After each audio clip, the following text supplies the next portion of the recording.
মাধব হে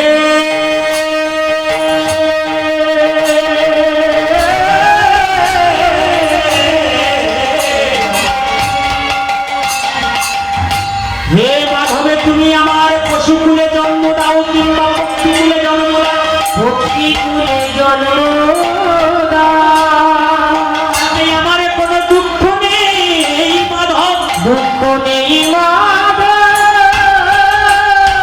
তুমি যেই কুলে আমার জন্ম দাও না কেন জন্ম দাও না কেন আমি সেই কুলে গিয়ে যেন তোমার সেবা করিতে পারি তোমার সেবা করিতে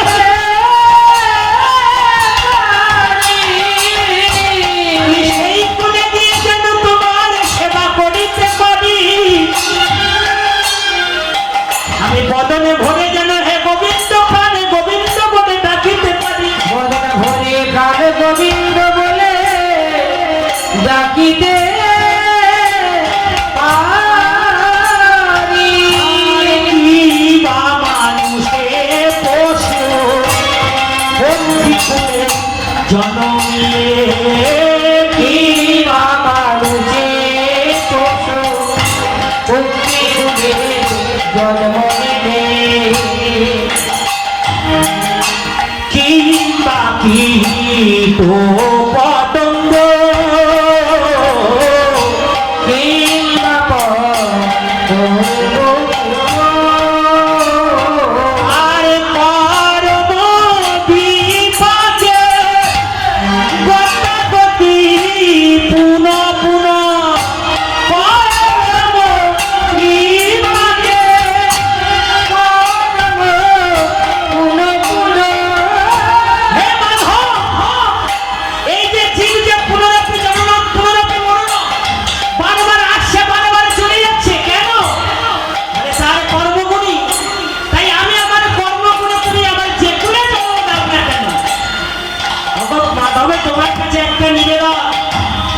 যদি তুমি আমার ভক্তি কুলে জন্ম দাও যদি তুমি আমার ভক্তি কুলে জন্ম দাও তাহলে আমাকে ময়ূর ভক্তি করে জন্ম দিও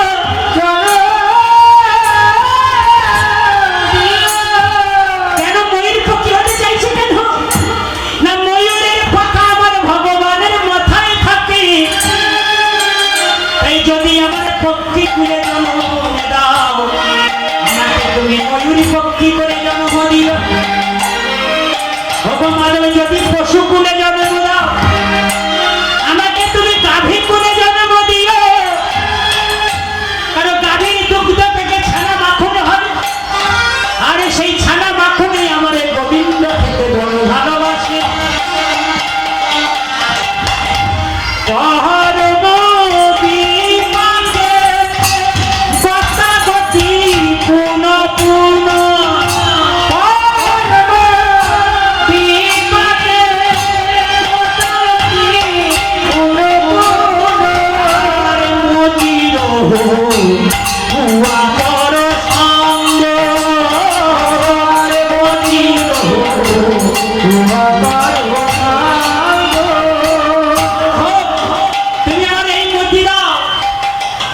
তোমার চরণ সেবা করতে পারি তোমার চরণ সেবা করিতে পারি যেন চরণ সেবা করিতে পারি তোমার চরণ সেবা করিতে পারি মনুষ্য কুলে কিংবা পশু কুলে তোমার চরণ সেবা যেন করিতে পারি মনুষ্য কুলে কিংবা পশু কুলে হে প্রভু জগন্নাথ মনুষ্য কুলে হে প্রভু জগন্নাথ মনুষ্য কুলে কিংবা পশু কুলে হে প্রভু জগন্নাথ করিতে পারি হরি হরি এই প্রার্থনাটা প্রত্যেকের করা উচিত বন্ধু মহান্তি যেমন ভগবানের কাছে প্রার্থনা করছে আমরা জানি না মৃত্যুর পরে কোথায় জন্ম হবে জানি না আমরা জানি না তো সেই জন্য বেঁচে থাকতে থাকতে কর্মটা ভালো করতে হয় সাধু সঙ্গ, সাধু সঙ্গে হরিনাম, ভগবানের নাম কীর্তন, এইটাই হলো জগতের মধ্যে সবচেয়ে ভালো কর্ম। আপনার যে কর্মটা আছে, ব্যবসা চাকরি, সেগুলো থাক, ভগবানকে স্মরণ করুন, ডাকুন, তারপরে আপনি ওই কর্মটা করুন। এটা হলো মুখ্য কাজ, ওটা হলো গৌণ কাজ। আরে জীব কিন্তু কৃষ্ণ দাস, এই বিশ্বাস করলে তো আর দুঃখ নেই। আমাদের দুঃখ দূর হয়ে যাবে যদি বিশ্বাস করে নি আমরা কৃষ্ণের দাস, তাই না মা? তাই বন্ধু মহান্তি ভগবানের কাছে প্রার্থনা করছে, ভগবান আর থাকতে পারবে? হ্যাঁ পারবে কি? বলুন, হাত তুলে বলুন, থাকতে পারবে ভগবান? এমন করে প্রার্থনা করলে ভগবান আর থাকতে পারলো না। জগন্নাথের মন্দির থেকে আর চিন্তা করে ছটফট করছে, আমার ছেলে অভুক্ত আছে। হ্যাঁ, আমরা তো বাবা মা হয়েছি, তা ছেলে মেয়ে যদি না খেয়ে থাকে বাবা মা কি শান্তিতে ঘুমোতে পারবে? পূজারী মন্দিরে ভগবানকে সেবা দিয়েছে, জগন্নাথকে সেবা দেওয়ার পরে, সেবা তুলে নেওয়ার পরে পূজারী কি করেছে? মন্দিরের দরজা বন্ধ করে দিয়ে পূজারী ঘরে চলে গেছে ভগবানকে শয়নে দিয়ে।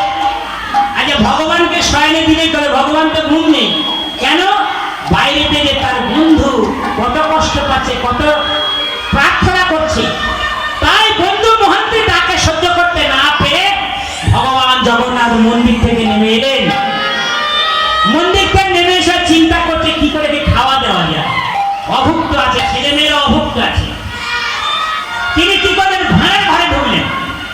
ভাঁড়ার ঘরে চাবি দেওয়া আছে, ভগবানকে সেবা দিয়ে ভগবানের সোনার থালায় সেবা দেয়, সোনার বাটি, সোনার গেলা, সেগুলো পূজারীরা ভালো করে চাবি দিয়ে চলে গেছে। এবারে ভগবান কি করেছেন? ভাঁড়ার ঘরে ঢুকেছে, হরিবল হরিবল। ভাঁড়ার ঘরে ঢুকে নিজে যে থালায় সেবা পেত সেই থালাটা নিয়েছে, নিজে যে গ্লাসে জল পেত সেই সোনার গ্লাসটা নিয়েছে, নিজে যে বাটিতে ব্যঞ্জন দিত সেই বাটিটা নিয়েছে। সেই থালা, গ্লাস, বাটি নিয়ে বন্ধুর জন্য ভালো ভালো খাবার সাজিয়েছে, ফল মূল, কাঁঠাল, ভালো ভালো প্রসাদ সাজিয়ে। দেখুন ভগবান কি না পারে, ভালো করে থালায় করে প্রসাদে সাজিয়ে তিনি একটা ব্রাহ্মণের বেশ ধারণ করে ওই পূর্ব দ্বারে গিয়ে বলছে, বন্ধু বন্ধু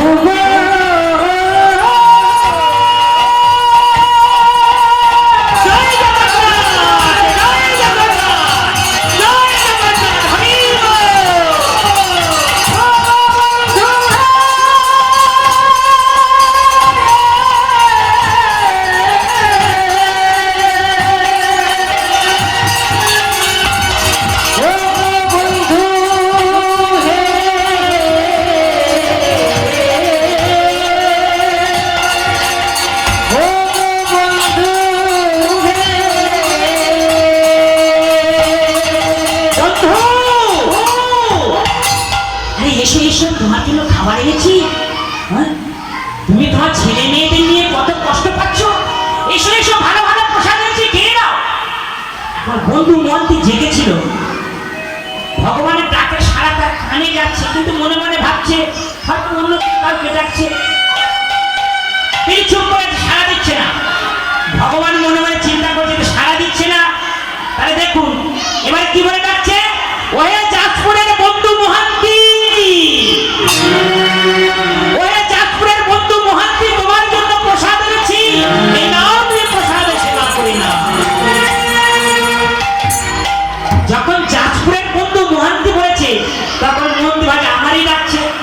তখন মহান্তি আসতে বসে গিয়ে দেখছে যে একটা ব্রাহ্মণ থালায় করে ভালো করে প্রসাদে সাজিয়ে এনেছে, গ্লাসে করে জল এনেছে, এনে বাবা এও সেবা করি না। তিনি হলেন ভক্তের ভগবান, তিনি হলেন ভক্তাধীন ভগবান, ভক্তের অধীনে ভগবান। ভক্তের দুঃখ ভগবানের সহ্য করতে পারে না, ভগবানের সব সহ্য করতে পারে, কিন্তু ভক্তের চোখে জল সহ্য করতে পারে না, আর ভক্তের অহংকার কোনোদিন সহ্য করতে পারে না। ভক্ত আমার মাতা পিতা, ভক্ত আমার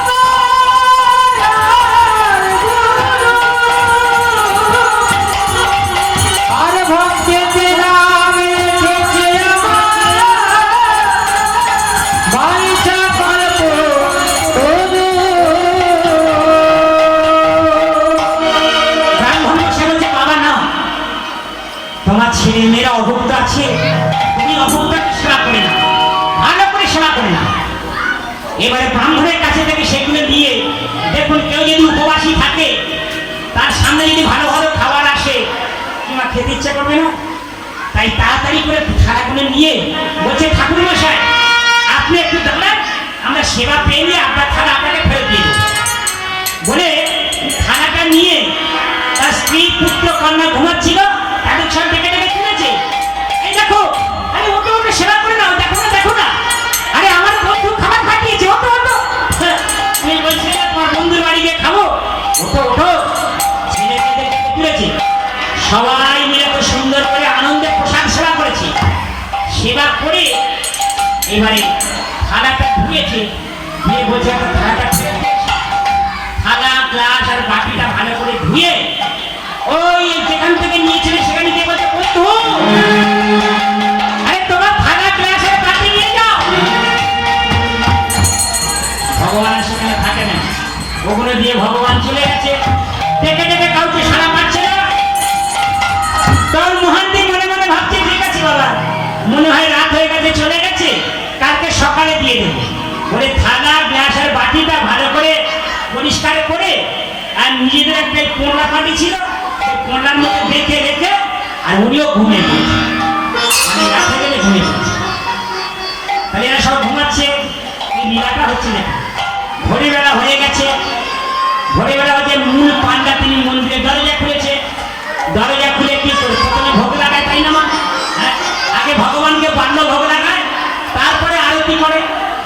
এবার ভগবানকে বাল্য ভোগ লাগাতে যাবে, ভাঁড়ার ঘরে খুলে দিয়ে দেখে যে ভগবানের সেবার থালা নেই, গ্লাস নেই, বাটি নেই। তখন পান্ডা মহা চিন্তা করে গেছে, কি হলো?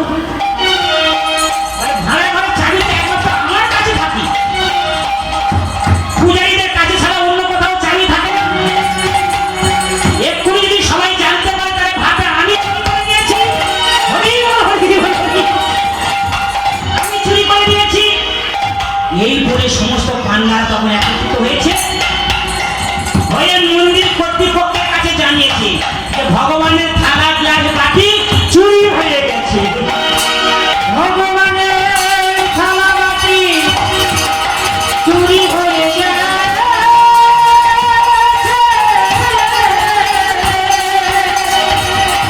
দেখো দেখো তোমরা রামপতি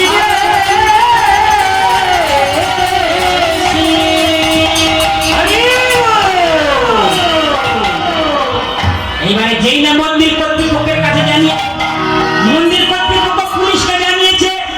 পুলিশ এবার বলছে চুরি করবে করবে তো পান্ডারাই করবে, কারণ পান্ডাদের কাছে ওই চাবি থাকে, অন্য কারোর কাছে থাকে না। তখন পুলিশ এসে ওই পূজারী সহ সমস্ত পান্ডাদেরকে গ্রেফতার করেছে, করে কারাগারে দিয়ে দিয়েছে।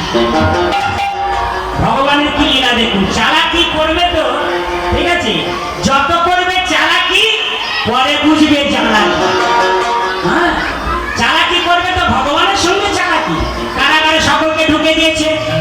এবার সকাল হয়ে গেছে, আর সূর্যের আলো সেই ঘোষকাতে থালা বেঁধে রেখেছিল, সেই ঘোষকাতে গিয়ে সূর্যের আলো পড়েছে। আর ভেতরে কাঁসার থালা আছে, এই সোনার থালা। এখন সূর্যের আলোতে থালা গ্লাস বাটি চকচক চকচক করছে। ওই রাস্তা দিয়ে কিছু লোক যাচ্ছিল, তারা এদিক ওদিক দেখছে কি একটা ভিখারি শুয়ে আছে, আর ভিখারি একটা প্লেটার মধ্যে চকচক করছে। ওটা কি?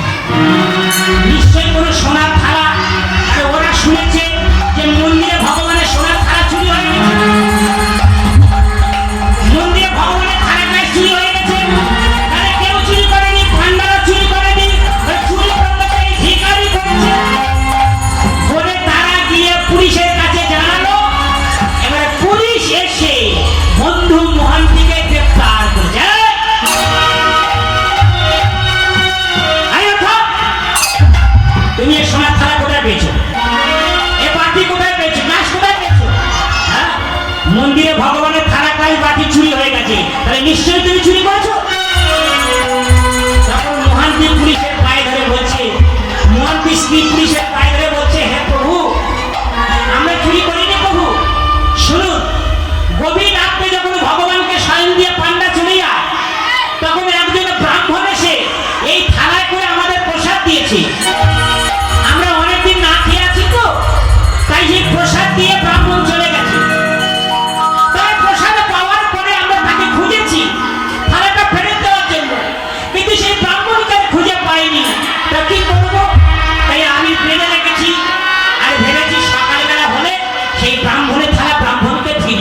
দেখো না, যিনি দোষ করলো তিনি নির্দোষ বলে প্রমাণিত হয়ে যাচ্ছে, আর যে নির্দোষ তাকে দোষী সাব্যস্ত করে তার উপরে অত্যাচার করা হচ্ছে।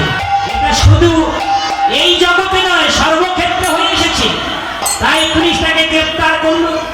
পুলিশ মহান থেকে মারছে, লাঠি দিয়ে মারছে। প্রভু, আমি বিশ্বাস করে তারা চিন্তা করি, হে বন্ধু জগন্নাথ, এটাই কি তোমার লীলা? আমি তো তোমার কাছে শুধু খেতে চেয়েছিলাম, কিন্তু আমি তো চুরি করিনি। আমি সারা জীবন সততার সঙ্গে জীবন যাপন করছি, আর জীবনের শেষে আমাকে চোর বদনাম দিতে হলো।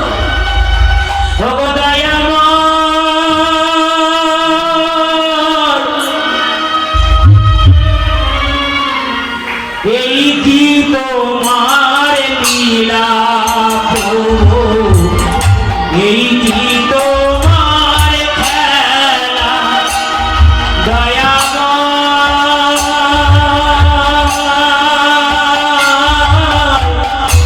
এই কি তোমার লীলা প্রভু, এই কি তোমার খেলা, এই কি তোমার লীলা,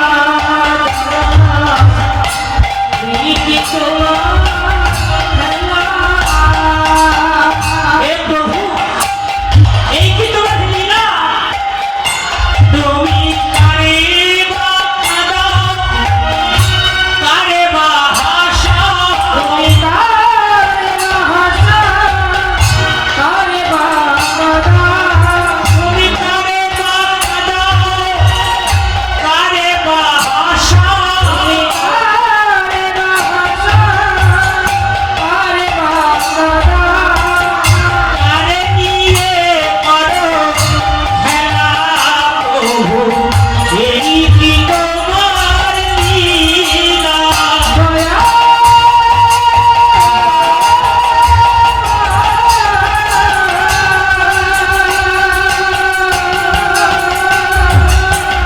এই কি তোমার লীলা, এই কি তোমার খেলা, এই কি তোমার লীলা, এই কি তোমার খেলা। হে জগন্নাথ,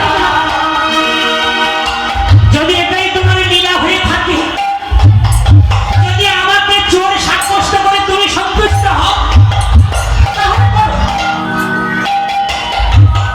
কিন্তু আমি তো জানি কোনো চুরি করিনি, বিচার তোমার হাতে। আমি তোমার কাছে শুধু জানিয়ে রাখলাম, তুমি ভালো মন্দের বিচার করো বলে মহান্তিকে নিয়ে পুলিশ কি করলো, কারাগারে রেখে দিল। জগতের নামে জগন্নাথ তিনি বুঝতে পারলেন ভালো মন্দের দায়িত্ব সবটা, তাই না? আমরা হয়তো জড় দৃষ্টিতে ভাবতে পারি একচক ভগবান, যে দোষ করলো তাকে কারাগারে রাখলো না, যে নির্দোষ তাকে কারাগারে রাখলো। এখানে কে দোষ করেছে? পান্ডারাও দোষ করেনি, মহান্তিও দোষ করেনি। কে দোষ করেছে? হ্যাঁ, ভগবান। তিনি তার ভক্তকে রক্ষা করার জন্য তিনি কখনো কখনো এমন কাজ করেন না? ভক্তের ভগবান তিনি। তাই বন্ধুর কান্না শুনতে না পেরে জগন্নাথের কি করলেন, যে উড়িষ্যার যিনি রাজা, উড়িষ্যার রাজার কাছে গিয়ে স্বপ্নে দেখা দিচ্ছে জগন্নাথ, হে রাজা, তোমার বাড়ি অতিথি এলে তুমি তাকে যত্ন করতে একটু অবহেলা করো। রাজাকে বলছে স্বপ্নে, তোমার বাড়ি অতিথি এলে তুমি যখন যত্ন করো, সেবা করো, তেমনি আমার বাড়ি অতিথি এসেছি, আমার বন্ধু এসেছি, আমার থালা দিয়ে আমার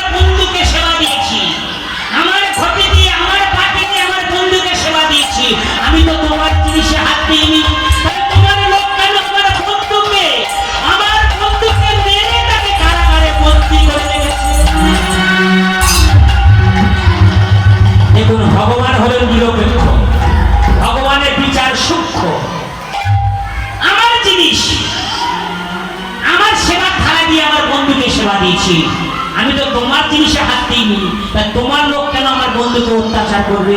যাও, যদি নিজের বংশকে বাঁচাতে চাও তাহলে এক্ষুনি পুরীতে চলে যাও, পুরী ধামে গিয়ে আমার বন্ধুকে কারাগার থেকে রক্ষা করো। আরে শোনো,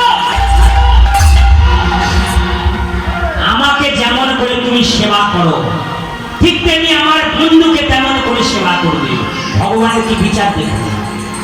আমার মাথায় যেমন করে চূড়া বাঁধো, আমার বন্ধুর মাথায় চূড়া বেঁধে দেবে। আর আমার বন্ধুর পরিবারের দায়িত্ব সারা জীবনের জন্য তোমাকে গ্রহণ করতে হবে।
তখন পূজারীগণ সবাই গিয়ে ভগবানের কাছে প্রার্থনা করছে, হে ভগবান বলো কেন তোমার নয়ন থেকে জল ঝরে পড়ছে?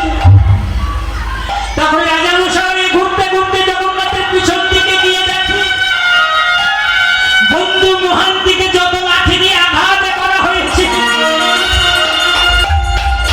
আমার ভগবানের পিঠে সবে আঘাত দিয়ে পড়েছে।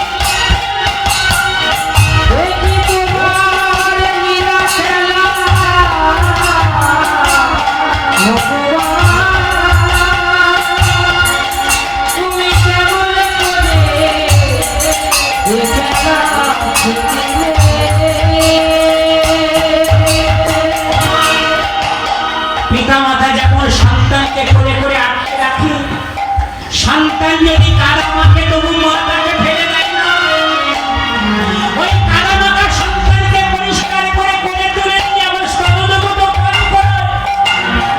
ভগবান তেমনি তিনি ভক্তকে দুঃখ পেতে দেন না, তাই ভক্তকে যত লাঠি দিয়ে আঘাত করা হয়েছে সব আমার দয়ার হরি ভগবান তিনি পিঠে করে সব আঘাত।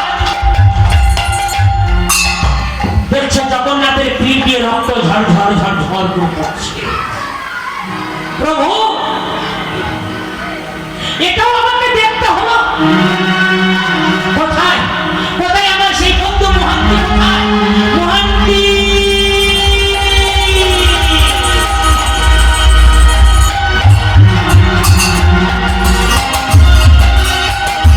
রাজামশাই দৌড়াতে দৌড়াতে সেই কারাগারের দিকে যাচ্ছে, গিয়ে দেখে বন্ধু মহান্তিকে কারাগারের মধ্যে সাজা দিচ্ছে।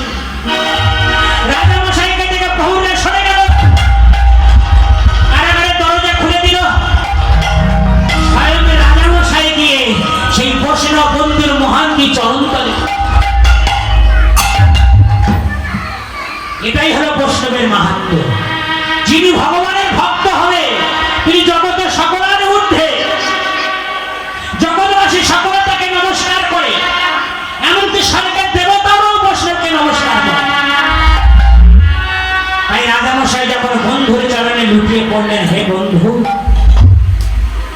আমার এই মূর্খ সৈন্য সামন্তরা তোমাকে চিনতে পারেনি, তাই তোমাকে জানতে না পেরে তোমাকে আঘাত করেছে। তবে আমার প্রভু জগন্নাথ এখন কৃপাময়, তিনি সেই আঘাত সহ্য করে আমাকে দেখিয়ে দিয়েছে যে আমি ভক্তের দুঃখ নিজে সহ্য করি, আমি ভক্তকে আঘাত করতে দিই না, ভক্তের দেওয়া আঘাত আমি সবাই সহ্য করি না। কারাগার থেকে মুক্ত করে নিলেন রাজামশাই। নিজে যেমন মাথায় সোনার মুকুট পরেন, তেমনি সেই মহান্তির মাথায় সোনার মুকুট পরিয়ে দিলেন। রাজার মতো করে মহান্তিকে সেবা যত্ন করা হয়। আর ওই পূর্ব দ্বারেতে ওই মহান্তির পরিবার থাকার জন্য রাজা নিজেই একটা অট্টালিকা তৈরি করে দিলেন। এই কাহিনীটা কি শিক্ষা পেলাম? আপনারা ও জানেন যে ভগবানের মহান ভক্ত, কৃষ্ণের ভক্ত ছিল সুদামা। তিনি জীবনে কত দুঃখ পেয়েছে, কিন্তু ভগবান তাকে বঞ্চিত করেছিল। সেই সুদামাকে রাজ ঐশ্বর্য দিয়ে তিনি পরিপূর্ণ করে দিয়েছিলেন। তাই আপনাদের চরণে আমার অনুরোধ, গত বছর এসে আপনাদের অনুরোধ জানিয়ে দিয়েছিলাম, এবছর আসার সৌভাগ্য হয়েছে, জগন্নাথে এনেছে, জানি না আর আসার সৌভাগ্য হবে কিনা।